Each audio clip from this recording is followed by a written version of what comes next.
Hello friends, कसे आहात? I hope मजेत असणार. तुम्हा सर्वांना दत्त जयंतीच्या खूप खूप शुभेच्छा. मार्गशीर्ष पौर्णिमेच्या दिवशी मृग नक्षत्रावर सायंकाळी दत्तांचा जन्म झाला होता.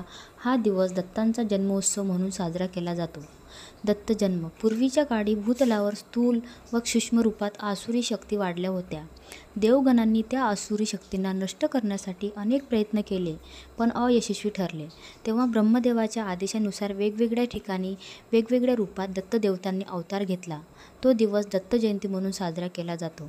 तर आज आपण दत्त जन्मकथा बघणार आहोत. दत्तात्रय हा शब्द दत्त व आत्रेय अशा दोन शब्दांनी तयार झाला आहे. दत्त या शब्दांचा अर्थ आपण ब्रह्म, मुक्त, आत्मा आहोत अशी निर्गुणांची अनुभूती ज्याला आहे असा ती आत्रेय म्हणजे अत्रि ऋषींचा मुलगा. श्री दत्तात्रयाच्या जन्माविषयी विविध कथा प्रचलित असल्या तरी या सगळ्या कथांमधून श्री दत्त हे अत्रि ऋषी व माता अनुसया यांचे पुत्र व विष्णूचा अवतार असल्याचा बोध होतो. अत्रि ऋषींनी पुत्रप्राप्तीसाठी वृक्षकुल पर्वतावर घोर तपश्चर्या केली. अत्रि ऋषीच्या रूपाने सारे त्रिभुवन पळून निघाले.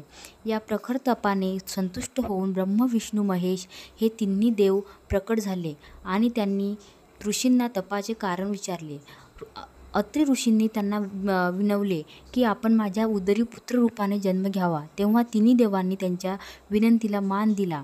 देवत्रयाच्या आशीर्वादाने अनुक्रमे ब्रह्मापासून सोम म्हणजे चंद्र, विष्णूपासून दत्त आणि शिवापासून दुर्वास हे 3 पुत्र अनुसयेच्या उदरी जन्मास आले.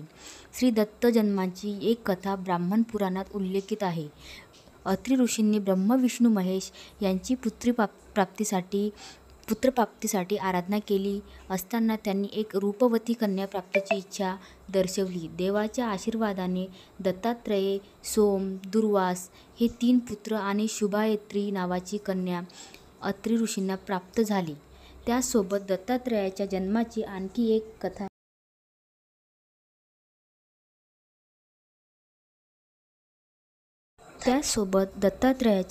आणखी एक कथा प्रसिद्ध आहे की राहूने सूर्याला ग्रस्त केले असता सर्व पृथ्वी अंधकारमय झाली.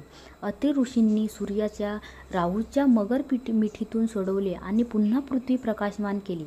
अत्रि ऋषीच्या या कामगिरीमुळे शिव व विष्णू यांनी अनुक्रमे दुर्वास आणि दत्त यांच्या रूपाने अत्रीच्या घरी जन्म घेतला. दत्त अवतार. श्रीपाद श्रीवल्लभ हा दत्तांचा पहिला अवतार, श्री नृसिंह सरस्वती हा दुसरा अवतार, तर स्वामी समर्थ हा तिसरा अवतार असल्याचे समजतं.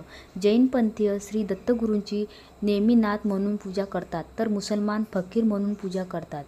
तर फ्रेंड्स, कसा वाटला व्हिडिओ? आज दत्त जयंती आहे म्हणून आज दत्त जयंतीची कथा सांगावीशी वाटली.